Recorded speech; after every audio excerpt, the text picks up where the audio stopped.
پاک ہے وہ ذات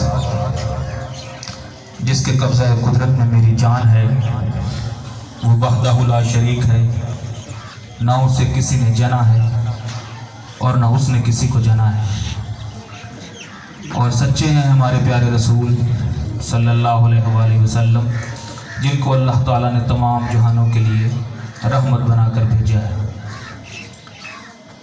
یہ دوستو ہم آج میں اس محفل میں شریک ہیں، یہ ذکر مصطفیٰ کی محفل ہے اور احصال ثواب کے لیے منعقد کی گئی ہے۔ تو حضور کا ذکر کے بغیر کوئی محفل مکمل ہی نہیں ہوتی۔ حضور کی جو محبت ہے نا جی، وہ ایمان کا حصہ نہیں ہے کہ اگر حضور سے محبت ہوگی تو ایمان ہوگا، اور اگر نہیں ہوگی تو ایمان تو ہوگا لیکن کمزور ہوگا۔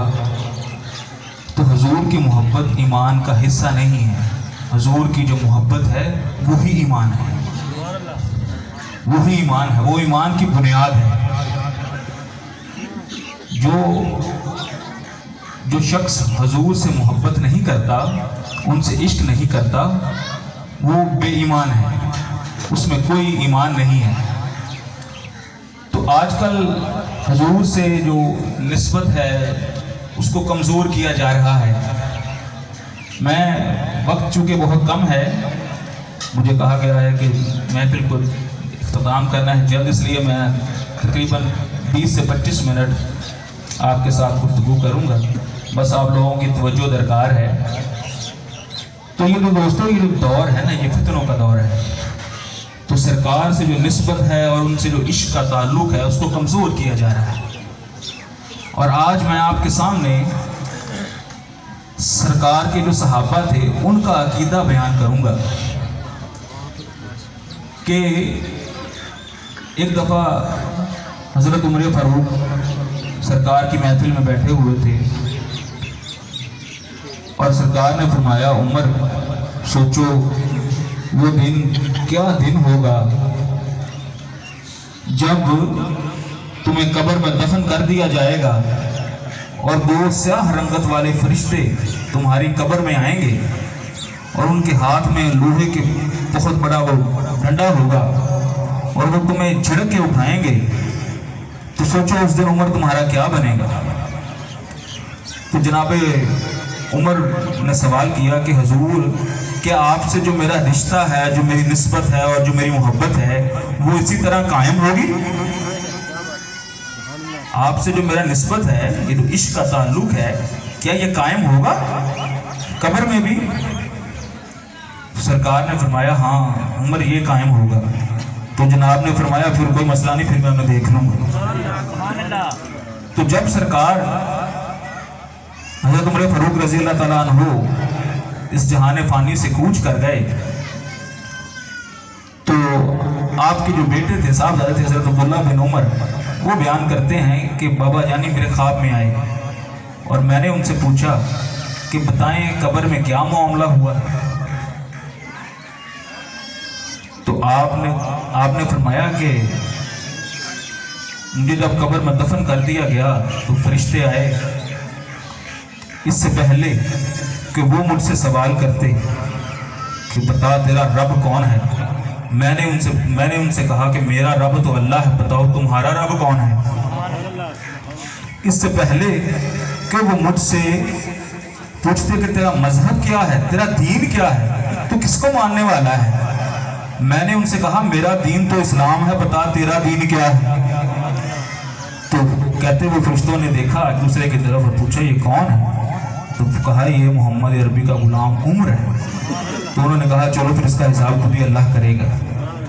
تو یہ عقیدہ ہوتا تھا صحابہ کا کہ وہ سرکار سے جو نسبت تھی نا اس کو اہمیت دیتے تھے، اور صحابہ جو تھے نا وہ کسی دلیل کی وجہ سے سرکار کو نہیں مانتے تھے، وہ دلیل کو سرکار کی وجہ سے مانتے تھے کہ میرے سرکار نے کہا ہے یہ ہے تو ہے۔ اب آپ اتنے دوست احباب بیٹھے ہیں، ہم اللہ کو مانتے ہیں، اللہ کو ایک مانتے ہیں، اسے وحدہ لا شریک مانتے ہیں، اسے ہر عیب سے پاک مانتے ہیں۔ آپ میں سے کسی دوست نے خدا کو دیکھا ہے، اللہ کو دیکھا ہے؟ نہیں دیکھا۔ کیوں مانتے ہیں؟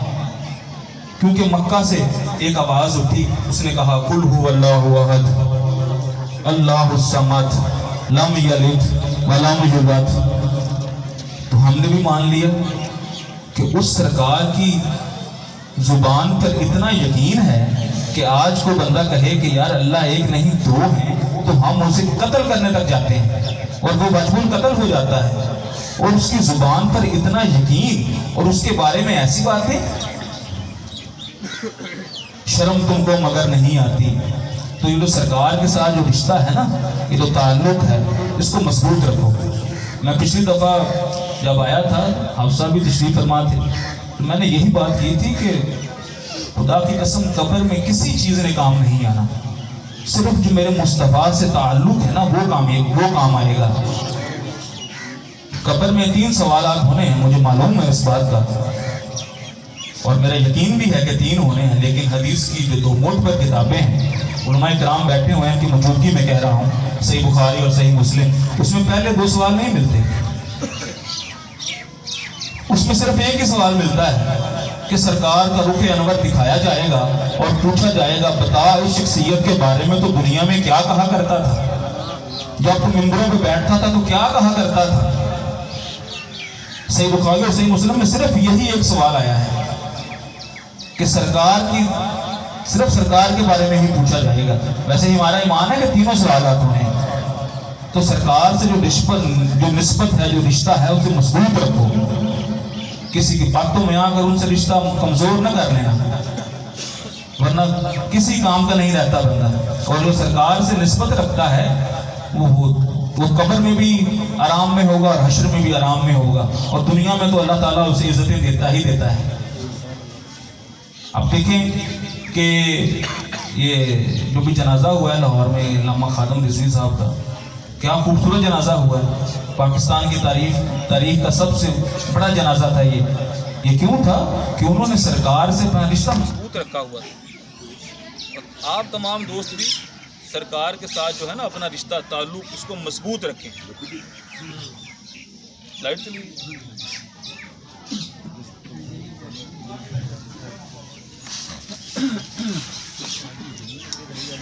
چلو لائٹ تو سارے نیڑے آ جاؤ، آپ بس 2 منٹ اور گل کر لیں۔ ایک دفعہ نا حضرت معاذ بن مالک آپ سرکار دی بارگاہ دے وچ آ کے کیا کہ حضور میرے تے حد جاری کرو۔ آپ نے فرمایا کہ معاذ تسی اللہ تعالیٰ کو معافی منگو، اللہ تعالیٰ تمہیں معاف کر دے گا۔ آپ نے اصرار کیتا، حضرت معاذ نے پوچھا آپ سرکار نے کہ دس کی مسئلہ سی، کہ مسئلہ کی ہویا؟ کہنے حضور میرے کو زنا سرزد ہو گیا، میں شادی شدہ بھی ہوں، میرے کو زنا ہو گیا۔ سرکار نے پھر جو بھی روایت کے مطابق، جو بھی اسلامی روایت کے مطابق، اسلامی قانون کے مطابق سزا سی بندے نو گڑ کے پتھر مارن والی، آپ نے وہ جاری کر دی۔ وہ آپ سنسار کر دیتا گیا۔ اس تو بعد پھر سرکار خود آپ دے جنازے دے وچ شریک ہوئے۔ اتنے کسی بندے نے گل کر دیتی کہ معاذ نے زنا کیتا سی۔ آپ نے انہوں ڈانٹیا، آپ کہتے خبردار، میرا معاذ اس دنیا تو اس طرح پاک ہو کے گیا وا کہ اگر وہ دی توبہ ساری دنیا دے وچ تقسیم کر دیتی جاوے نا تو سب دی بخشش ہو جائے گی۔ میرا معاذ اس دنیا تو اس طرح گیا۔ پھر جدوں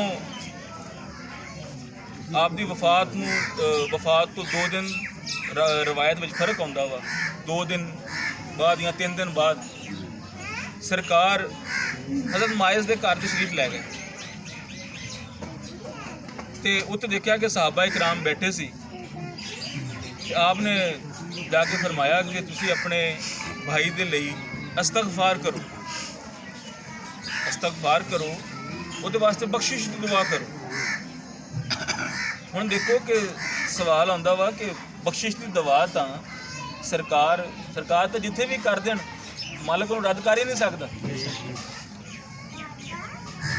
ਤੇ ਉਹ ਸਰਕਾਰ ਮਦਦ ਮਾਇਜ਼ ਦੇ ਘਰ ਤਸ਼ਰੀਫ ਲੈ ਗਈ। ਹਾਲਾਂਕਿ ਦੁਆ ਤਾਂ ਮਸਜਿਦ ਨਬਵੀ 'ਚ ਵੀ ਹੋ ਸਕਦੀ ਸੀ, ਸਰਕਾਰ ਦੇ ਹੁਜਰੇ 'ਚ ਵੀ ਹੋ ਸਕਦੀ ਸੀ, ਲੇਕਿਨ ਸਰਕਾਰ ਕਿਉਂ ਤਸ਼ਰੀਫ ਲੈ ਗਏ ਮਾਇਜ਼ ਦੇ ਘਰ? ਇਸ ਕਰਕੇ ਲੈ ਗਏ ਕਿ ਉਹਦੇ ਜਿਹੜੇ ਅਹਿਲੇ ਖਾਨਾ ਵਾ ਜਿਹੜੇ ਸੋਗਵਾਰ ਆਣ ਆ ਉਹਨਾਂ ਨਾਲ ਤਜ਼ੀਅਤ ਕਰ ਸਕਣ, ਉਹਨਾਂ ਦੀ ਢਾਰਸ ਬਣ ਸਕੇ। ਤੇ ਜਿੱਥੇ ਸਰਕਾਰ ਤਸ਼ਰੀਫ ਲੈ ਜਾਣ ਉੱਥੇ ਗਮ ਦਾ ਤਾਂ ਸਵਾਲ ਹੀ ਪੈਦਾ ਨਹੀਂ ਹੁੰਦਾ, ਉੱਥੇ ਹਰ ਤਰਫ ਖੁਸ਼ੀਆਂ ਹੀ ਖੁਸ਼ੀਆਂ ਹੁੰਦੀਆਂ। ਇਸੇ ਤਰ੍ਹਾਂ ਆਪਾਂ ਜਿਹੜਾ ਇੱਥੇ ਸਭ ਦੋਸਤ ਇਕੱਠੇ ਹੋਏ ਆ, ਇਹਦਾ ਮੇਨ ਮਕਸਦ ਇਹੀ ਆ, ਇੱਕ ਤਾਂ ਬੀਬੀ ਵਾਸਤੇ ਆਪਾਂ ਇਸਤਗਫਾਰ ਕਰੀਏ, ਉਹਨਾਂ ਵਾਸਤੇ ਬਖਸ਼ਿਸ਼ ਦੀ ਦੁਆ ਕਰੀਏ ਜਿਹੜੀ ਕਿ ਸਹਾਬਾ ਦੀ ਸੁਨਨਤ ਆ। ਦੂਸਰਾ ਕਿ ਉਹ ਲੋਕ ਆ ਜਿਨ੍ਹਾਂ ਨੇ ਐਸਾ ਰਿਸ਼ਤਾ ਖੋਇਆ ਵਾ ਜਿਹਦਾ ਦੁਨੀਆ ਦੇ ਉੱਤੇ ਕੋਈ ਨੇਮਲ ਬਦਲ ਨਹੀਂ ਹੈ। ਮਾਂ ਅੱਲਾਹ ਦੀ ਰਹਿਮਤਾਂ ਦੇ ਵਿੱਚੋਂ ਸਭ ਤੋਂ ਬੜੀ ਰਹਿਮਤ ਆ। ਅੱਲਾਹ ਪਾਕ ਨੇ ਅਗਰ ਆਪਣੀ ਰਹਿਮਤਾਂ ਨੂੰ ਕੋਈ ਸ਼ਕਲ ਦਿੱਤੀ ਹੈ ਨਾ ਤੇ ਉਹ ਮਾਂ ਦੀ ਸ਼ਕਲ ਦਿੱਤੀ ਹੈ। ਮੈਨੂੰ ਸ਼ੇਰ ਯਾਦ ਆ ਗਿਆ ਬੜਾ ਖੂਬਸੂਰਤ,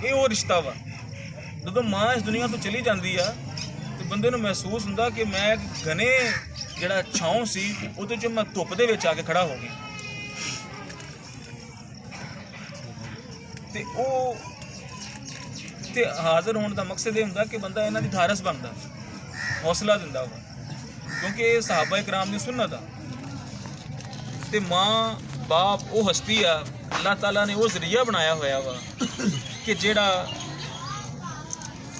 ਜਿਹਦੇ ਵੱਲ ਮੁਸਕਰਾ ਕੇ ਦੇਖ ਲੈਣਾ ਇੱਕ ਮਕਬੂਲ ਹੱਜ ਦਾ ਸਵਾਬ ਆ।